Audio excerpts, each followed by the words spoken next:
As always, we are brought to you by the Pro Wrestling Vault Volume 2, written by Vinnie Berry, available at WrestleVille.com. All the following books are available on Amazon, and I'm going to keep this brief because I'm nervous, and we easily have the biggest guest we have ever brought in. But on Amazon, you've got Pas de Deux, written by Kevin Kelton, All That's Left, written by Ward Anderson, Blood and Fire, the unbelievable real-life story of wrestling's original Sheik, written by Brian R. Solomon, How Not to Suck It Comedy by Pat Oates, Matt Memories by Greg Oliver and John Arezzi, Uncontrolled Chaos, Canada's Remarkable Professional Wrestling Legacy, written by Vance Nevada. If you're an artist in or near Connecticut and are looking for studio time, check out the great people over at Connecticut People Records. And if you're on YouTube and you're watching something besides us or post wrestling, which I find hard to believe, check out the great Florida indie wrestling of New Heights Wrestling. And you've heard me do that intro thousands of times, and I have screwed that up because today I am lucky enough to bring you one of the hosts of the Nubian Wrestling Advocates. He also has Andrew Thompson interviews on YouTube, the great Andrew Thompson. And I also have one half of Post Wrestling. He's a podcaster, writer, producer, father, and now he can add the illustrious title of guest on the Working Fans podcast. Please welcome Andrew Thompson, Wai Ting, the man they call Dave. That went smooth. How is everybody doing today? Thank you so much, Joe, for that amazing intro. I thought you did fantastic. I certainly couldn't have done it better myself. It was a lot to juggle at once, and I'm so incredibly humbled and honored to be on the Working Fans podcast. Oh man, thank you, Andrew. Thank you too, man. Both of you guys. I can say the exact same thing. Do you see that intro? Like what? Like that was amazing. I was talking about like just the production and everything. That was great. That was a great intro, man. And I'm along with Wai Ting, I'm very honored to be here on the Working Fans podcast, man. That was a very great way to start the show, I would say. Thank you very much. Yeah, we got beat up on our old intro because it was about this time last year. We're like, we're going to get professional. We're going to film an intro. And I have been eating shit on that intro for well over a year. Like, before, yeah. Things where like my knee bumped the camera and it shook it. So, and I kept it in there. And one guy's like, we all look like we're homeless. And I was like, you knew what we were doing when we showed up, but we had to step it up. A couple other members of our team, they were happy. But I mean, I give you credit. You could pre-record that thing and just hit play, but you choose to do it live, and that I think is always better than pre-taping something. I love the energy. Thank you. There was definitely a time where I definitely pre-taped it because being so new to it, I was nervous doing it every time. And then with so many things to remember, you're like, ooh, I hope this goes smoothly. But guys, jumping into the interview here, how did you guys originally get into broadcasting, and have you always wanted to do it? For me, I got into broadcasting because I went to school for it, and really I did not get into it to be on air ever. I got into it because I really enjoyed editing, and when it came time to choose a profession when you're 17, 18, it's a very daunting task, having to choose what you want to do for the rest of your life. I happened to have this communications technology class that was just in Canada, we offered this little program that just showed you how to work with computers. We did a bit of stop motion, did a bit of shooting on a handy cam and then editing the footage. And I found that it was something I was happy to do for hours and hours and hours. And if I was going to choose something that I wanted to do for a lot, 8 hours out of my day for the next several years of my life, I probably, thought it was a good idea to pick something that wouldn't make me crazy. And so video editing was that. And then I went to school for it, ultimately at Ryerson University. The Toronto Metropolitan University, their radio and television arts program. And I just kind of got my way into the industry that way. Got into this place called the Fight Network through an internship. I was one of the first interns there. That ultimately became a paid position, started to do a whole lot more. Eventually started doing podcasting with a guy named John Pollock. And however many years later, here we are. That's awesome.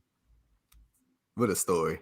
That's a beautiful story right there. But I say for me, I think I started getting into like the wrestling media space. I want to say this was 2017 because I was in community college at the time, and I always wanted to cover wrestling because I had started seeing like the wrestling news sites around that time and like all these like different articles and stuff like that, and I always wondered like how could I like get into this space, and then I reached out to this guy who had this site called, I think it was ewrestling.news, and he gave me the opportunity to write like feature stories, and I still got the this article I ever wrote. It was a 2017 Royal Rumble prediction article where I had these like I was fantasy booking like the entire pay-per-view, and I swore my ideas was probably like the greatest thing ever, and it was I promise you it was trash. Like this thing would never get shared out again because it was so bad, like how bad the ideas were.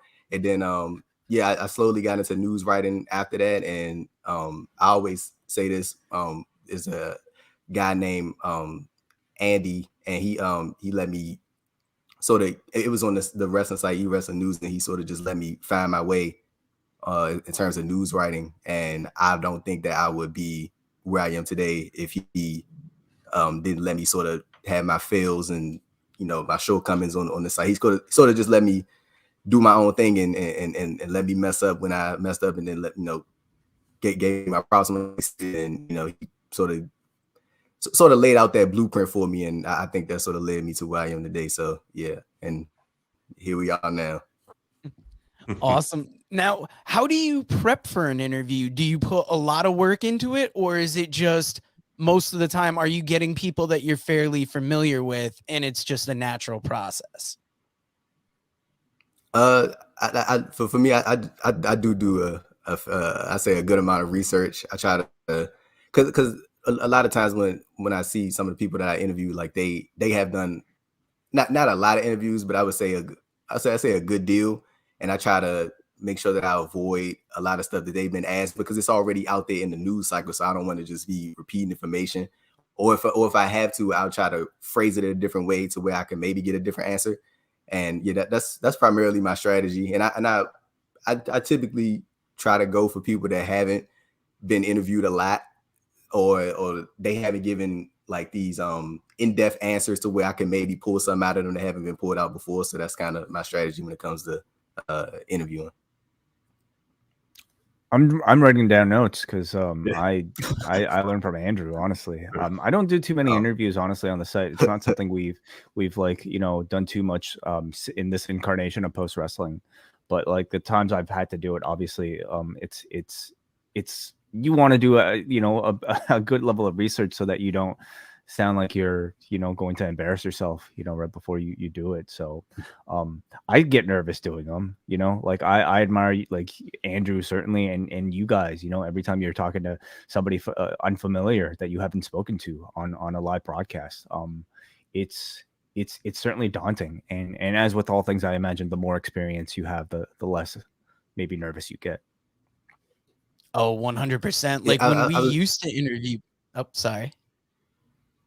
Oh no, I was just gonna add, like I know a lot of people, like they always have this thing like where you have to interview like a certain way. I feel like whatever works for you is the best way and in the way that you should go. Like I don't think there's like no set formula. Like you need, like I always see like the common thing would be like, oh well, they always ask like what training school and stuff like that. Like for some people, that's what works in terms of building up to the questions that they want to ask. So if you feel like that's the way that you need to go, then go that way. I don't think there's like a set way that you need to interview or how you should interview. Like you should just do whatever works for you in the way that makes you feel comfortable overall. Definitely. Now, I used to get like real nervous about interviews because, you're talking to someone and you want to put out a good product. And ask Dave, like I will over research. And then as we're interviewing, I'll cut questions as I go because I'd rather be more prepared than not. And like when Dave and I do an interview, if I'm more familiar with the guest, I let Dave kind of ask the questions that people that don't know the guest would ask.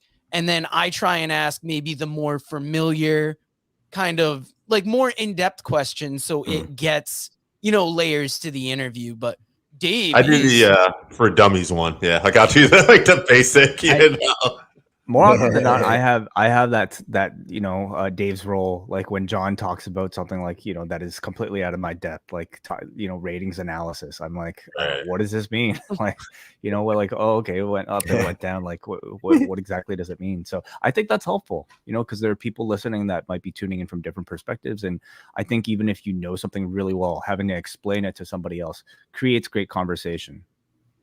I'll tell you, like, just real quick. This is, you want to give people good advice. We do a combat cast, me and another member on the show, Chevy, and we had somebody first time they ever did this. They asked the other night, we were doing it live.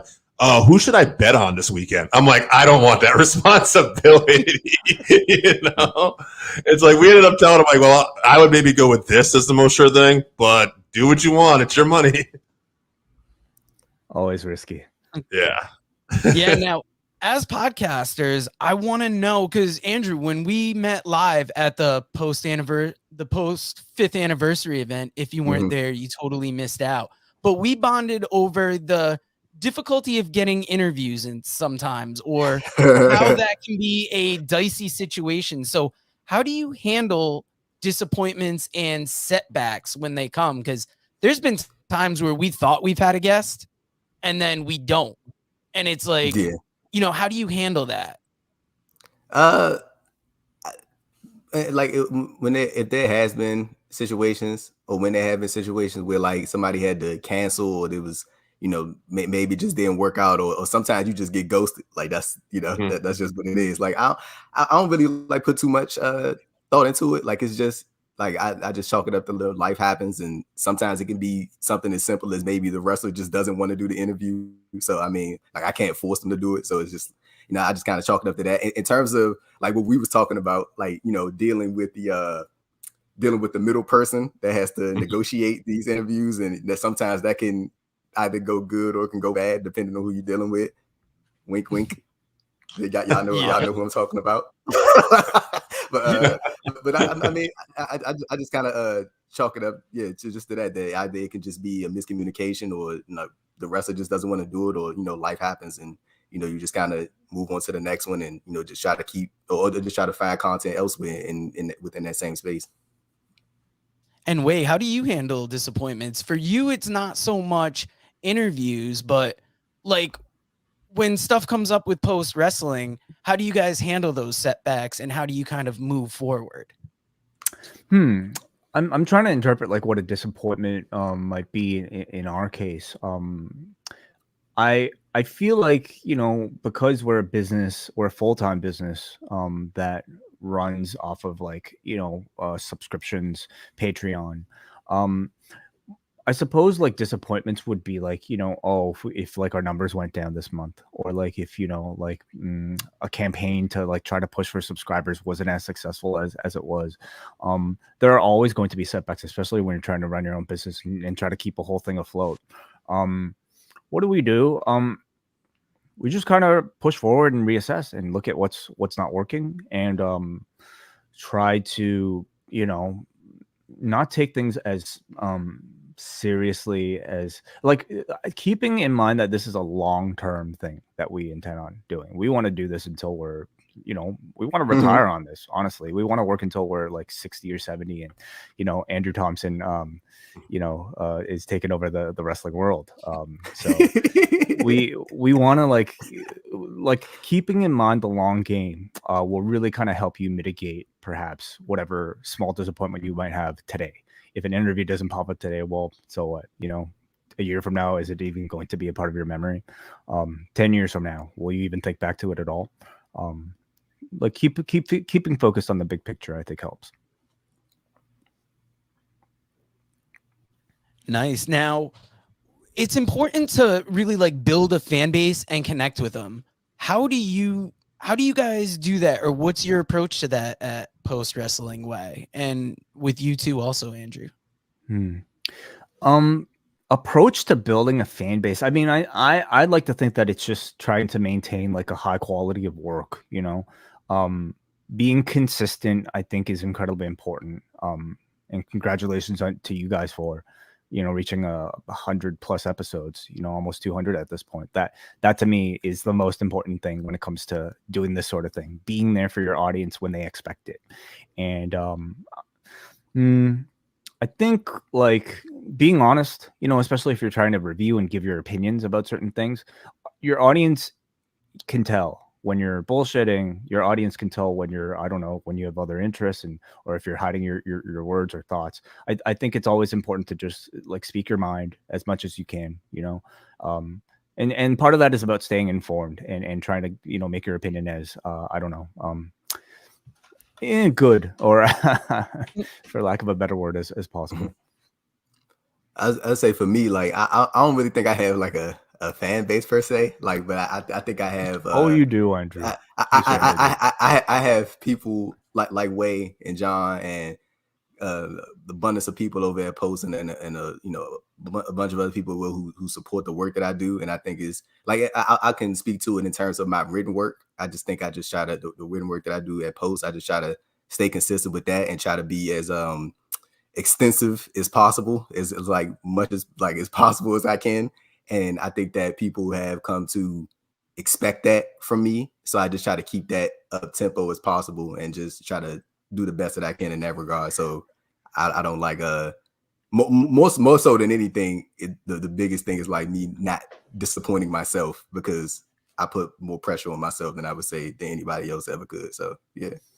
We are, and let me just kind of take the space to say, like, we're so incredibly lucky that we have Andrew Thompson as part of our team, because he manages to, honestly, he's made a name kind of for himself for like finding the most obscure things that are in the far corners of the internet, and he's able to kind of like very thoroughly listen to these podcasts or interviews or watch these interviews, and he'll be able to find like the most interesting nugget of information that he'll then like spread through our source, and that in turn puts it out into the further wrestling world. And it's always amazing to me the amount of how thorough he is and how much he finds that I would otherwise never be able to.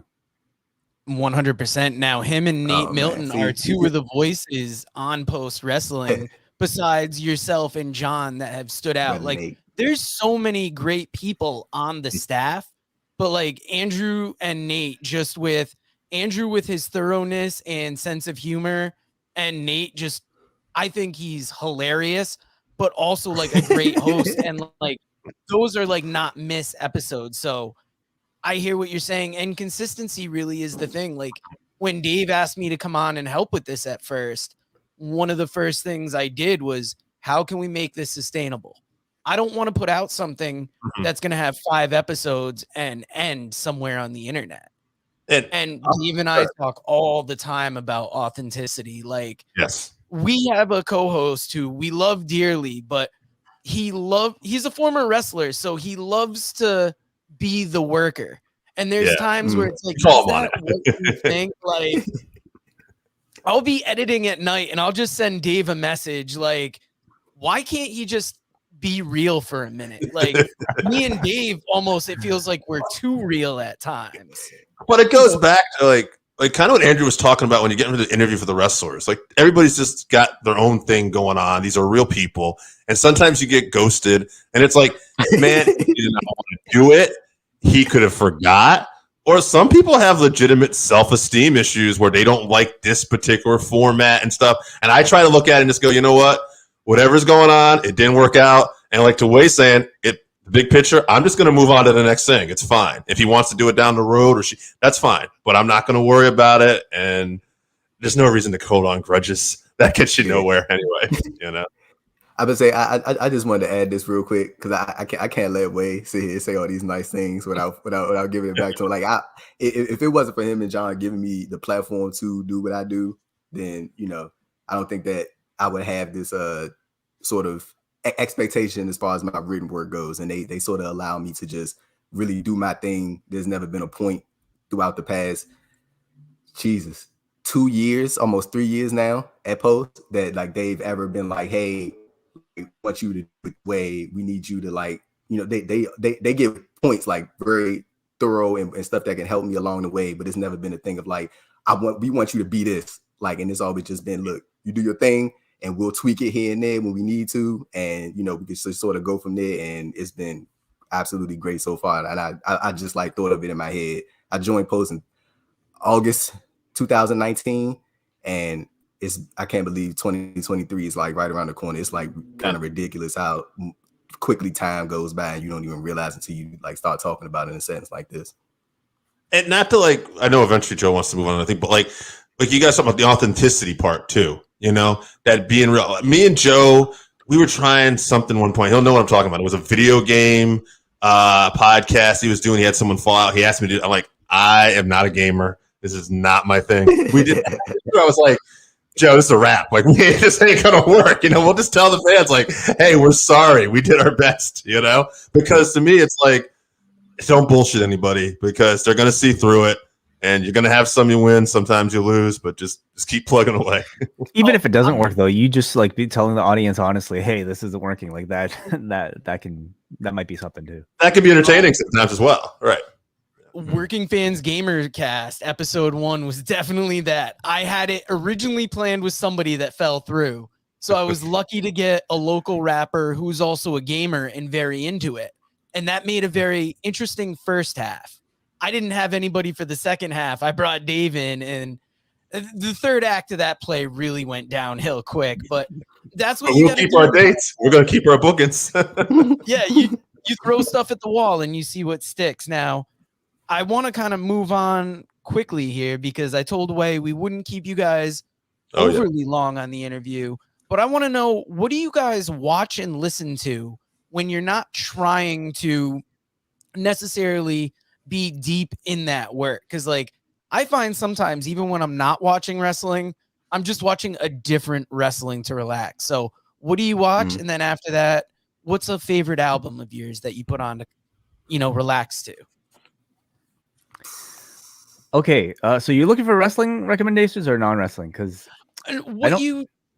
non-wrestling, like what you try and watch when you're trying to relax. Gotcha. Yeah. My answer is going to be totally weird. I watch reviews of Lego sets.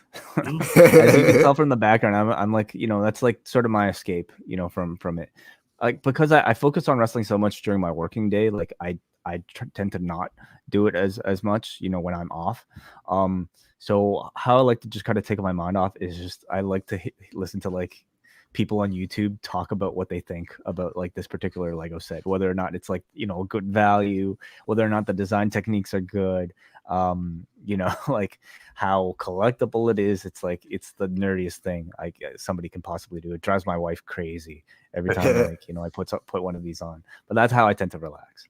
And an album, like these days I'm on Spotify, I'm just clicking on like the radio. So like if I have a song in my head, I'll like hit the three dots, and then like I'll just like play like a playlist that's similar, inspired by the songs. But like I've been on a real huge Beatles kick over the past year, so like I'm kind of cycling through like all the albums. In fact, I'm doing like I'm playing for my son who's like 4 months old, these sort of like lullaby versions of like these Beatles classics, and the melodies are always like so strong that like they translate into really sort of any medium or any style, I should say. That's cool, man. I would say for me, like outside of wrestling, because I feel like I am, but it's not a negative thing, but I feel like during the week I'm like very, very consumed by wrestling, like a lot from the news writing to like even chopping up clips from the interviews and stuff like that, and watching different stuff to try to keep up, and like how Wai said, try to keep yourself informed as possible about what's going on like in different pockets of the industry and stuff. But like outside of wrestling, I like watching Chopped, the cooking show. I love watching that show. It's funny because I don't do like a lot of cooking, but I love watching that show, like seeing like what everybody like. I like watching MTV Challenge. That's one of the shows, and there's another show that I just discovered called The Sinner. It's on Netflix, and it's like this like true crime type show. It's real cool. I highly recommend it if people watch that. And the album, I would say like one of my favorite albums. I'm gonna just say something recent because if I get to thinking, I'm gonna be sitting there for like 10 minutes trying to debate what I want to say. But I listened to this rapper named G Herbo, and he has this album out called Survivor's Remorse, and it's like probably one of my favorite projects that he's put out. And I've been listening to him since I was like 15 or 16 years old. So yeah, and I think we the same age. So like it's been cool to see like the growth in his music and like seeing the progression of him as an artist from, we were talking about like back then, and then like him becoming a father, and then like seeing how his music changed and his tone changed, and like setting different examples for his kids. And so it's cool to see that progression in an artist. It's individual that I wouldn't know from a stranger in the street, but that's probably one of my favorite projects to listen to right now.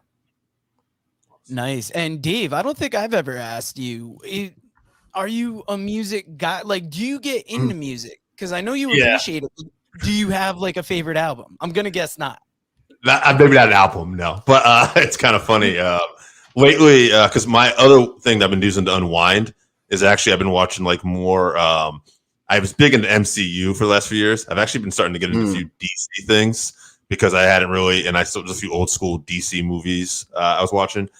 And I'm finding, this is such a nerd thing, the soundtrack to some of these songs I really like. So I'll start playing them and just listen to an unwind. And then like, but then even old school music, like, but it starts off usually with there's something else I'm interested in. Like there was a new trailer for the Ant-Man movie and they're playing the famous Elton John song, the Yellow Brick Road. I'm like, oh, that's a great song. So now I'm on that kick. Like I'll start listening to that. So yeah, my music tends to relate to like movies, wrestling, and whatever else. Wow. Like, I mean, sorry, go ahead.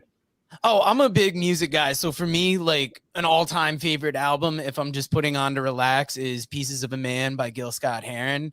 And if it's going to be a newer album, right now it's either Apathy, When the River Meets the Sea, because he lost his dad recently and it popped up a lot in his music.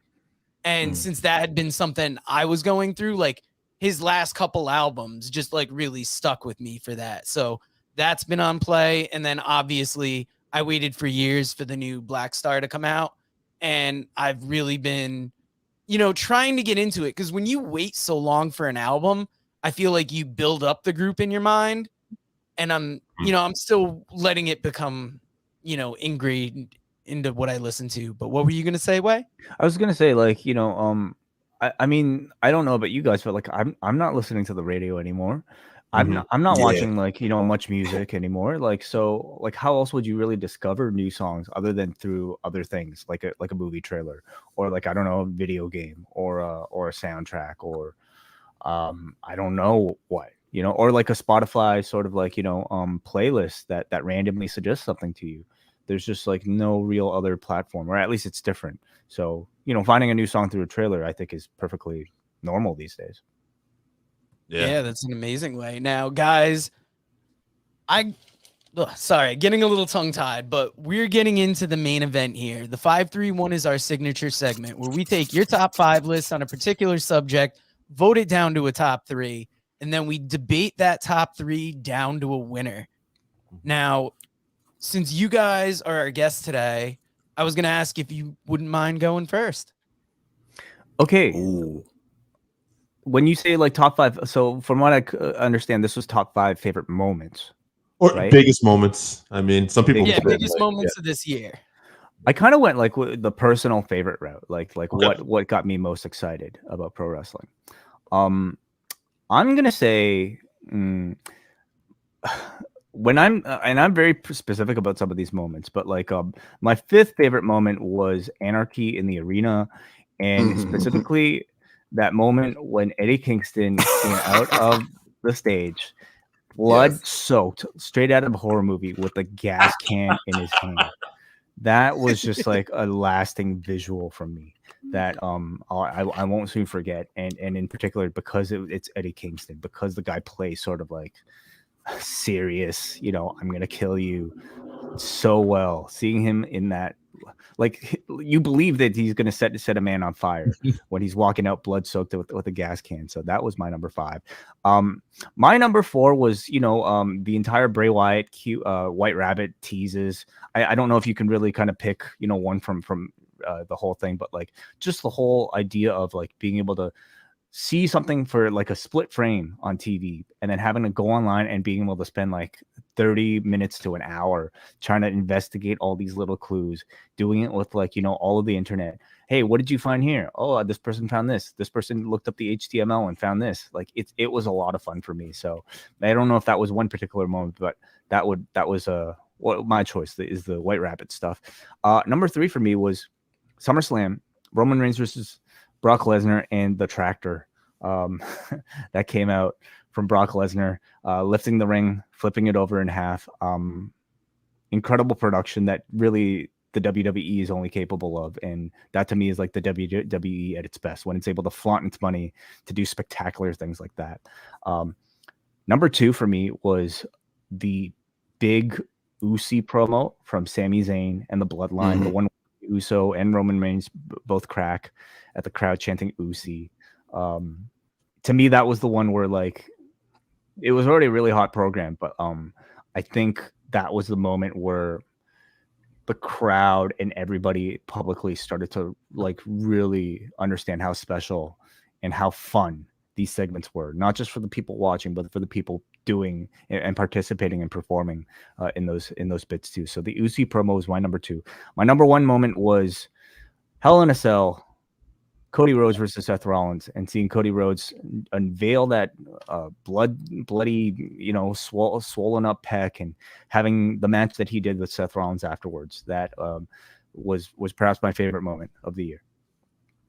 That's a great list right there, man. I don't know how I'm supposed to. That is a great list. When I'm thinking about some of the top 5 best moments of the year, I had like went down and like just wrote down like a bunch of things like that I was like amped about this year, and I don't know how I was able to like narrow it down to 5. So I'm gonna just pick like 5 random ones off the list, and I hope I'm okay with it after, because I'm probably gonna overthink it later. I'd be like, I should have put this on there.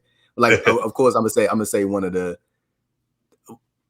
I don't know like where this would rank, so I'm gonna just say 5 of them. But I would say Cody debuting at WrestleMania, and more. It was more so that, of course, the moment of it, but I was there in person, so like the see like how amped everybody was, and like when I say when the lights was out, and then when everybody heard the, you know, it's one Royal Wrestling. When I say it was jumping in there, like as soon as everybody heard, like it was crazy, like that. Like people like it can sound like dramatic when people say like, oh, you know, the energy and the build, bro. It was real, like, because people knew, and they got it when he popped up. So that was and then props to him for having the. I can only imagine, you know, wanting to have this big grandiose moment, and then slowly realize that, hey, you got to go out there and you got to wrestle too. Like you can't just get the moment. Like you got to go out there and follow up and have a good match too. So. Yeah, shout out to Cody on that. I'm gonna say the next one is when Shibata popped up at Forbidden Door, because that was like so random, and like I don't think nobody was expecting that, and he got a great reaction when people heard the riff in his theme music, and then him doing the thing with Orange Cassidy, and then Orange Cassidy got the match. What was that, a month ago on Rampage when they wrestled? So yeah, I'm gonna say Shibata popping up at Forbidden Door. The next one is when Bray Wyatt showed up at Extreme Rules. That was probably one of the most insane reactions that I've ever heard, and like the whole build to it, and you know, showing the different members of the Firefly Funhouse and all that stuff. Like I know a lot of people not too big on Bray Wyatt in terms of his in-ring work, but just for me personally, I've never been interested in Bray as a wrestler. I've always been interested in him as a character, and like what he adds to that overall presentation of his, you know, of the Bray Wyatt entity. I guess I've always been interested in that, and I think he like thrives in that better than a lot of people do. I'm gonna say my next one was getting to see Stone Cold Steve Austin wrestle. That was real cool to see him come back, and you know, big props to Kevin Owens for having to, you know, essentially carry that the whole way, because Austin wasn't on TV the entire time, so Kevin Owens had to essentially carry that solo. And then I'm gonna say, I'm gonna pick another one. I was going to throw in the Bianca WrestleMania win, because like the reason I say that is because it's been real cool to see a Black woman in her position be presented as like the marquee talent. Like she is the face like of that women's division, And it's real cool to see, like, again, like a black woman be in that position and be thriving, and like she's like the big dog, like for lack of better terms, and like she's like, I see a lot of people making like the not in terms of like equity within WWE, but more so of the presentation and how they're being booked. Like I seen some like the John Cena comparisons, like they in terms of like her in the women's division, and it's hard to debate that. So I'm gonna say that one. But just to do like a 5A/5B, I'm gonna say another one of my favorite moments was when Jon Moxley came back on that Dynamite after he came out of rehab, and he gave that promo, like, and he just, you know what I'm saying, he was like, he looked so much different from when he left. Like, he looked healthy, he was looking lean, you know what I'm saying. He came out, he spoke from the heart, and you know, he got a great reaction. So I would say those like some of my favorite moments out of the, you know, the many great things that have happened in wrestling this year. So nice. Sometimes we want to comment on certain things that someone might say too. I just want to piggyback a little bit off that Bianca thing you said. There's a few moments when this happened after her Royal Rumble win. This might have been a year past, but when they let her just generally be her, and she speaks and she's thanking, like, I just want to thank my parents, and like, you know, it comes out so natural and heartfelt, like when she's able to be like her real self sometimes too. And I just think that's it. Like, that's a special talent. That's a connection. Like, I don't know this person, but sometimes I feel like I'm like, okay, wow, I want to see you do good, you know? And I don't know if she gets enough credit for that. So I was kind of glad you said that. Nice. Now, Dave, are you ready to trade off list here? Because we have a few lists, including our own. All right. Yeah, I'm ready. Here, I'll give you a second to get ready, and I'll give you my list real quick. I've got MJF winning the title.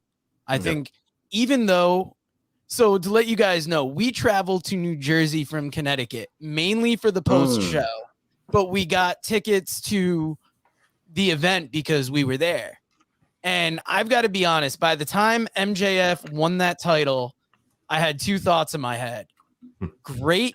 And I'm like, let's beat this crowd out of this building, because I was the driver that night, so I still had another good 2.5 hours ahead of us. But even with that moment was amazing.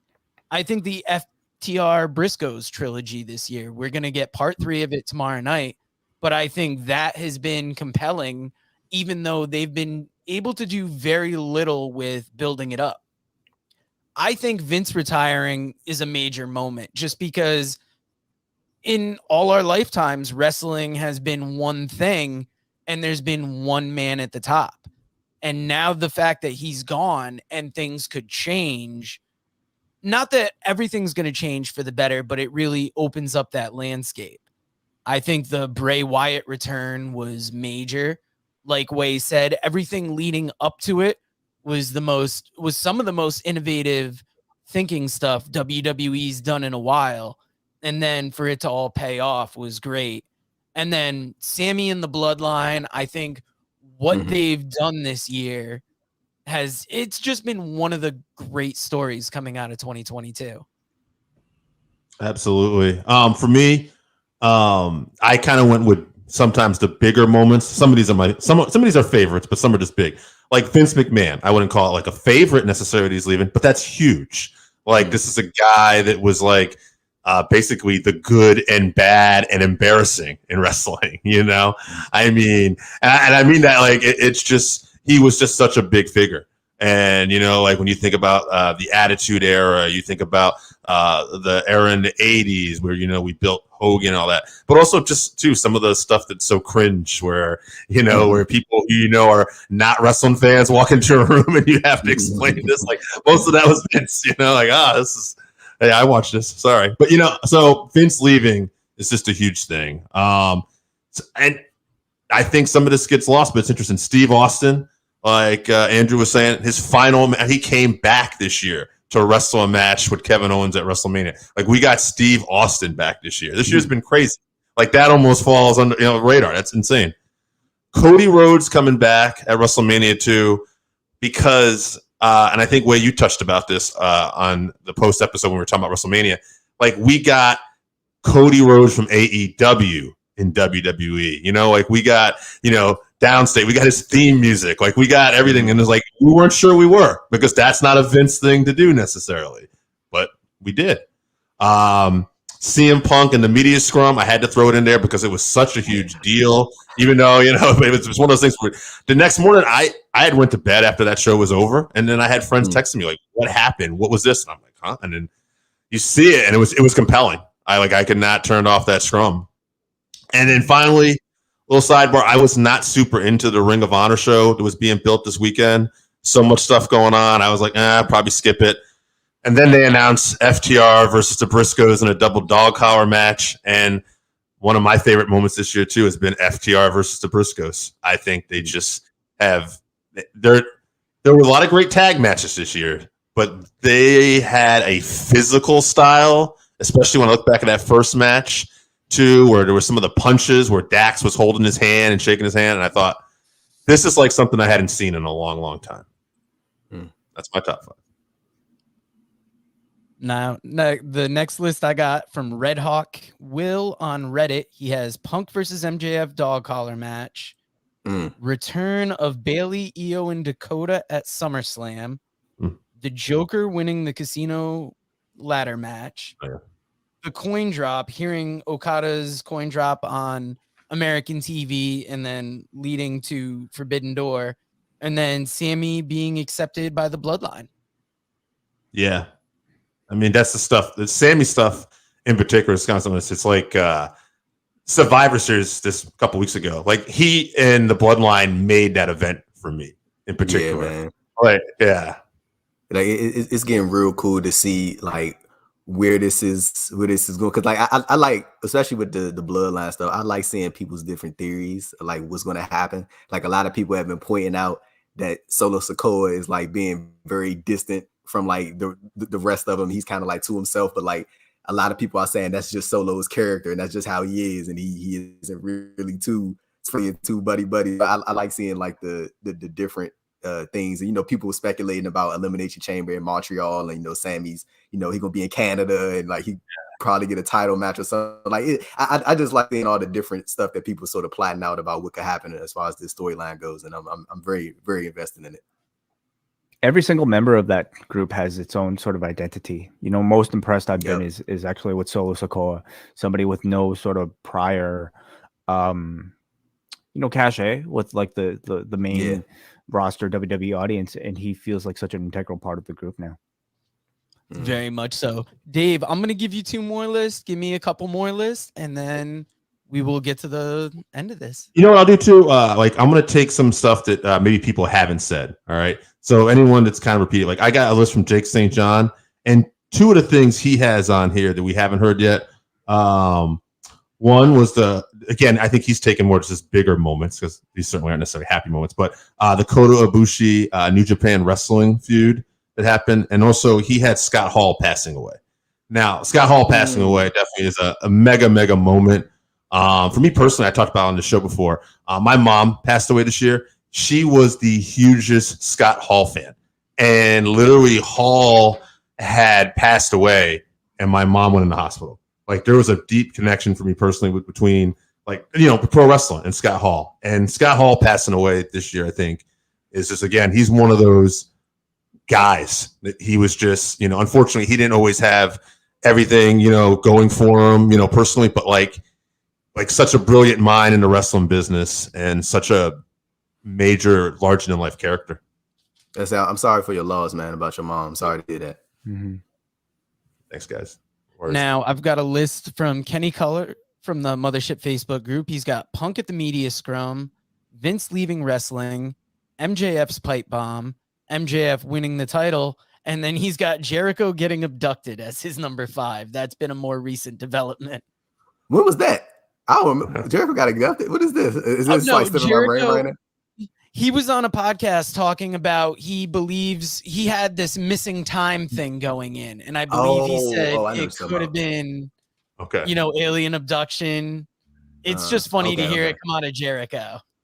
Yeah, I hadn't heard that one either. So.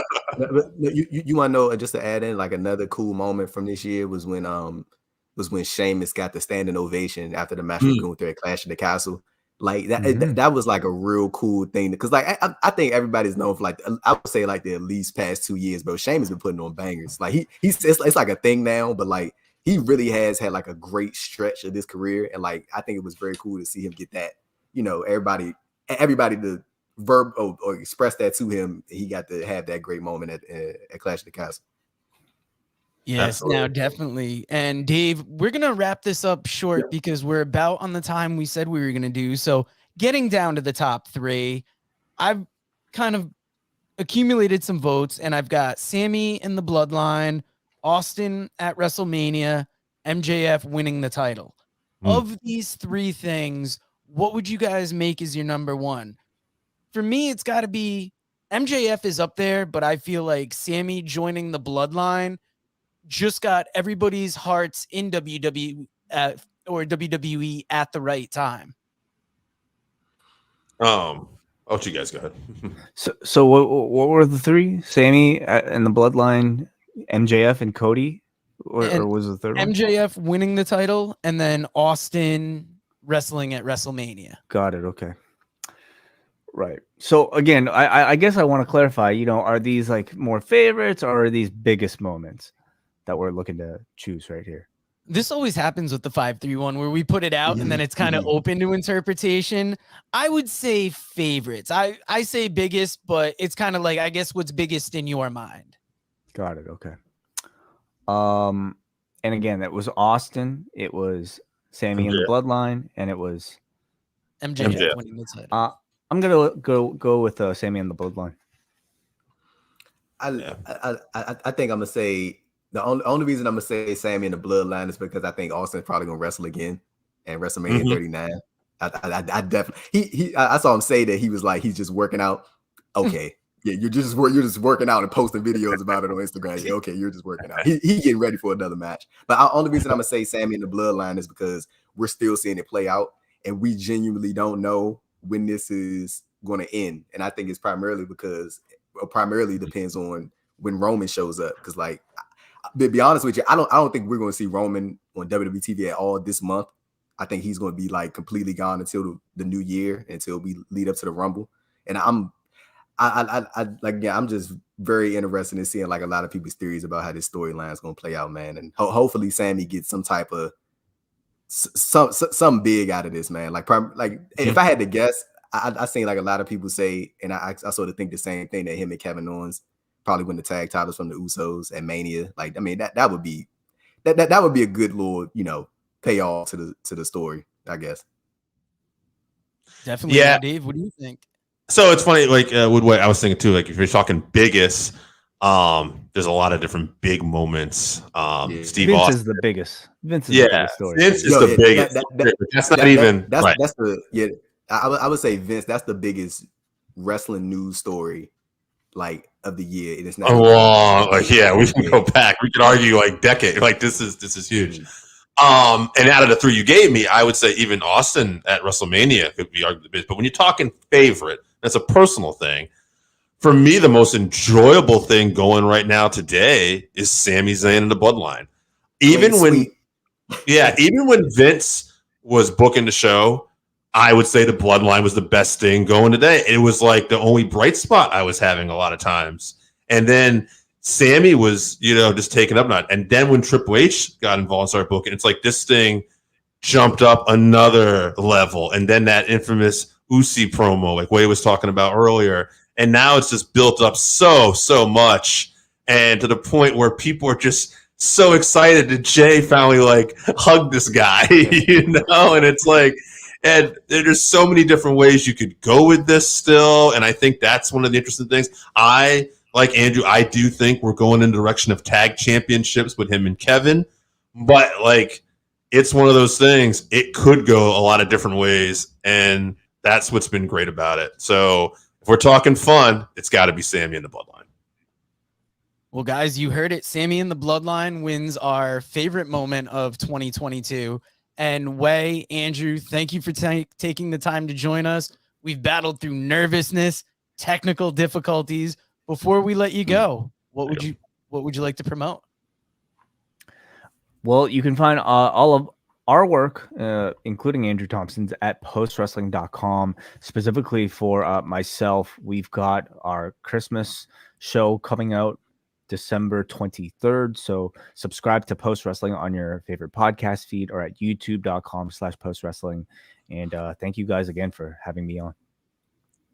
Yeah, they can find me on Twitter at ADThompson__ written work, of course, at postwrestling.com. Check out all the stuff that myself, John, and that good man Neil Flanagan, who's done some great work doing the post anniversary show. Big shout out to Neil, man. That's my guy. Even though I blocked him from coming to the post anniversary show, as they say, that's the word. That's the word out there.